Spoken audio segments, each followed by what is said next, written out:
టాలీవుడ్లో బుట్టబొమ్మ ముద్ర వేసుకుని స్టార్ హీరోయిన్గా వెలిగిన పూజా హెగ్డే ఈ మధ్య సినిమాలు బాగా తగ్గించింది.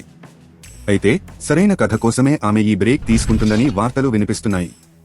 ఈ క్రమంలో ఇప్పుడు ఆమె తిరిగి ఓ సాలిడ్ కమ్ బ్యాక్ ఇవ్వబోతున్నట్లుగా తెలుస్తోంది. ఇటీవల హారర్ చిత్రాలకు హీరోయిన్లు టక్కున ఓకే చెప్పేస్తున్నారు. హారర్ జోనర్ సినిమాలు మినిమం గ్యారంటీగా నిలవడమేగాక కథ బాగుంటే మంచి హిట్లుగా కూడా నిలుస్తున్నాయి. దీనికి రీసెంట్ ఎగ్జాంపుల్గా బాలీవుడ్లో వచ్చిన స్త్రీ 2 నిలిచింది. ఇక దక్షిణాదిన కాంచన లాంటి హారర్ సిరీస్ సినిమాలకు ఎలాంటి హైప్ ఉందో అందరికీ తెలిసిందే.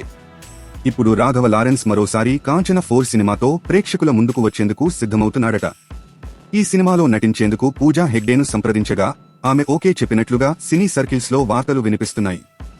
అసలే మంచి క్రేజ్ ఉన్న సీక్వెన్స్ మూవీ. అందులో నటిస్తే ఖచ్చితంగా మంచి కమ్ బ్యాక్ ఇవ్వొచ్చని పూజా భావిస్తుంది.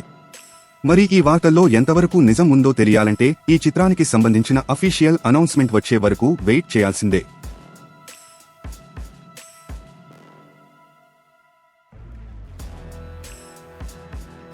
తాజా సమాచారం కోసం లైక్ చేయండి, సబ్స్క్రైబ్ చేయండి, నోటిఫికేషన్ల కోసం గంట సింబల్ ఆన్ చేసి పెట్టండి.